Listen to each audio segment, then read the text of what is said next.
Actualmente los mercados están preocupados por dos variables principales. Uno, los datos de inflación, que han impactado distintas direcciones, por ejemplo en Estados Unidos y en Chile. Y derivado de eso, las decisiones de las tasas de interés que van a adoptar los distintos bancos centrales en el mercado. Ya se habla que la Reserva Federal de Estados Unidos va a postergar su decisión de bajar la tasa de interés. Incluso algunos dudan de que haya siquiera un recorte por parte de la Fed durante 2024. Eso ya de por sí son temas muy importantes para quienes manejan los portafolios de inversión, lo que se suma a lo que hemos conocido en los últimos días, el conflicto entre Irán e Israel. Es parte de lo que hablaremos en este noticiero de Renta 4 junto al director de estrategia para América Latina de BlackRock, Axel Christensen.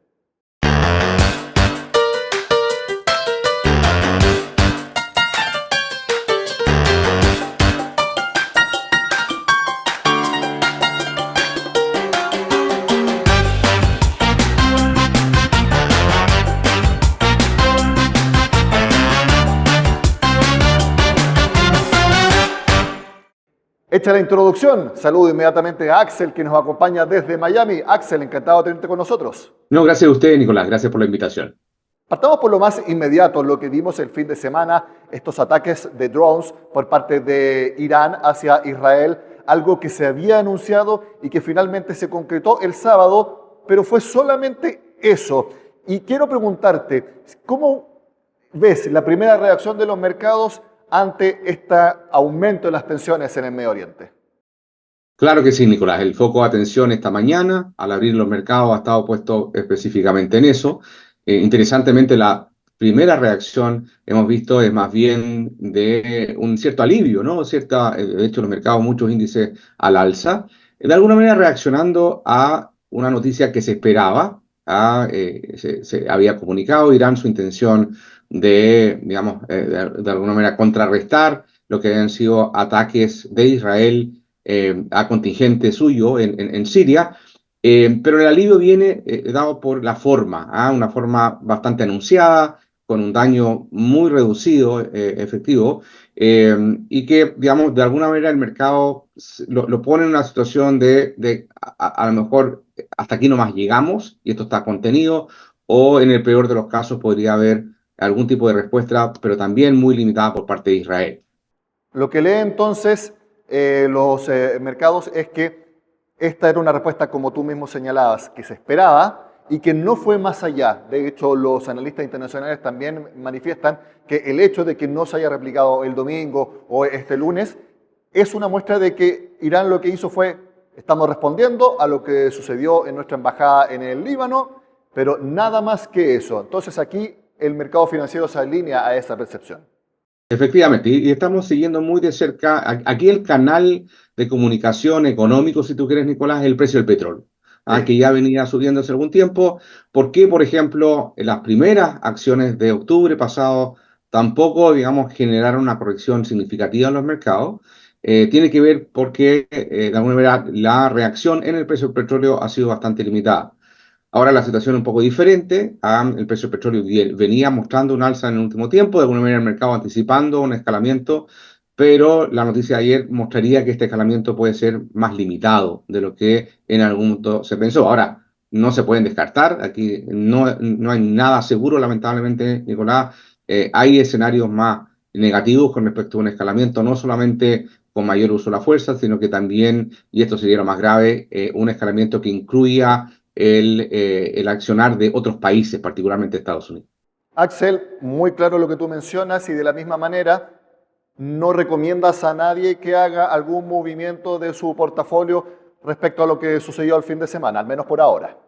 No por el momento, pero como te señalo, y esto un poco ha sido la tónica del último tiempo, Nicolás, ahora le toca al Medio Oriente, pero han sido también otros eventos en que lamentablemente hay que seguir muy de cerca. Va a haber que ajustar los portafolios y digo lamentablemente porque eso significa un trabajo un poquito más arduo con respecto a ir revisando las carteras de inversión de lo que estamos habituados a hacer en el pasado. Significa el estar disponible, el estar muy atento a posibles cambios. Pero por el momento, como señala, en la medida que esta respuesta pareciera ser contenida, no estamos haciendo ajustes al portafolio en este momento.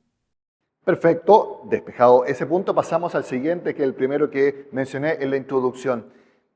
El dato de inflación que conocimos el miércoles de la semana pasada en Estados Unidos sorprendió, llevó a la inflación anual a subir y eso no lo veía el mercado.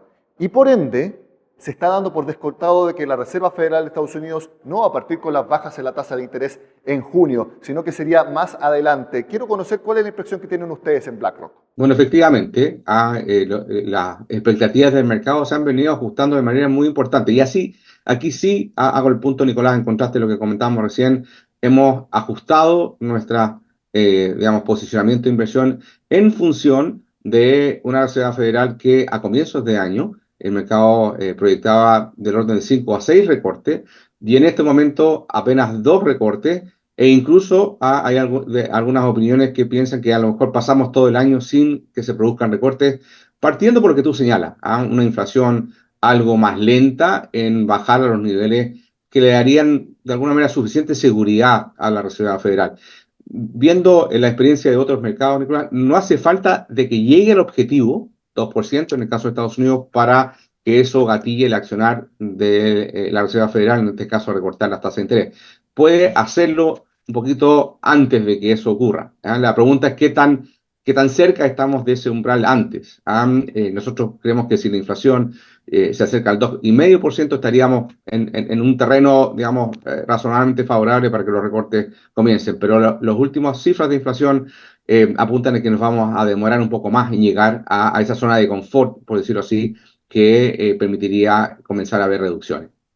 Lo quiero ligar a lo que está sucediendo en nuestro país porque es el escenario contrario. El IPC que conocimos sorprendió, pero por lo bajo, y llevó nuevamente la inflación anual a prácticamente un 3,2%, de acuerdo a la nueva referencia de la canasta del Instituto Nacional de Estadísticas. El mercado cree que el Banco Central va a seguir bajando la tasa de interés, pero las magnitudes pueden ser menores. ¿Y por qué lo digo? Porque si antes el Banco Central ya tenía menos espacio para seguir bajando la tasa de interés de la misma manera que lo hizo anteriormente, 100 puntos base, 75 puntos base, con lo que sucede en Estados Unidos, se le reduce aún más el margen al Banco Central de Chile para bajar la tasa de interés. ¿Concuerdas con esta visión? Efectivamente, porque hay un canal de comunicación entre las tasas de interés en ambos países, y ese canal es el tipo de cambio. Si es que se reduce esa diferencial, hoy día las tasas de interés en Chile siguen estando por encima de Estados Unidos. Si esa diferencia se va reduciendo, típicamente lo que hace es empujar el dólar hacia arriba. Y sabemos muy bien, en el caso de nuestro país, que la subida del dólar tiene incidencia en la inflación. Por lo tanto, el Banco Central, claro, muy buena noticia, mira la inflación en nuestro país y ve que hay espacio para seguir recortando, pero no puede perder de vista, a lo mejor en la esquina del ojo, no de frente, pero en la esquina del ojo lo que está haciendo la Reserva Federal, porque en la medida que se retrase Estados Unidos en recortar las tasas de interés, eso puede tener incidencia sobre el dólar, y de hecho lo hemos visto en estos últimos días, y que llevaría a que esa caída de inflación que hemos visto hasta ahora se pueda ver afectada, detenerse o dar, digamos, un pequeño retroceso. Entonces, son muy importantes seguir ambas cosas muy de cerca y, bueno, ¿para qué decir la situación externa? El precio del petróleo, volviendo a lo que comenzamos en un comienzo, tiene también incidencia importante en cómo se mueven los precios en nuestro país. Perfecto. Clarísimo el escenario. Entonces, Axel, la pregunta que a todos nos interesa ahora. La recomendación de portafolio general sigue siendo balanceado. Me parece que esa fue las últimas veces que hemos hablado. O si tiene alguna preferencia todavía más por renta fija que por renta variable. Tenemos desde comienzo de año una preferencia no muy significativa, yo diría como una especie de inclinación un poco más favorable hacia la renta variable, pero aquí con, digamos, algunas características, algunas atribuciones específicas al tipo de renta variable, el tipo de compañías que creemos que vale la pena tener un poco más de énfasis en un portafolio.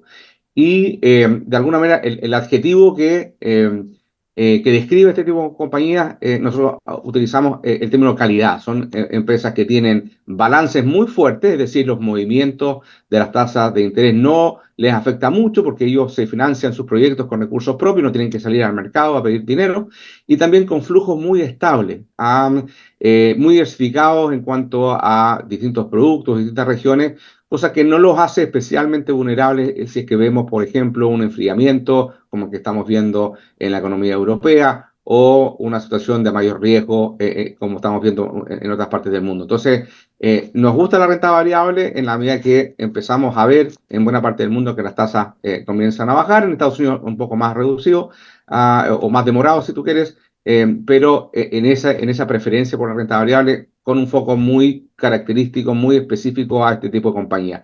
Y un tema adicional, dentro de la renta variable, creemos que la renta variable en Japón está liderando digamos, una situación muy particular. Las tasas de interés siguen muy bajas, a pesar de que han comenzado a subir, siguen muy bajas y han habido algunas reformas estructurales que de alguna manera alinean de mejor manera a las compañías con sus accionistas, que el precio de las acciones japonesas ha venido reflejando en el último tiempo.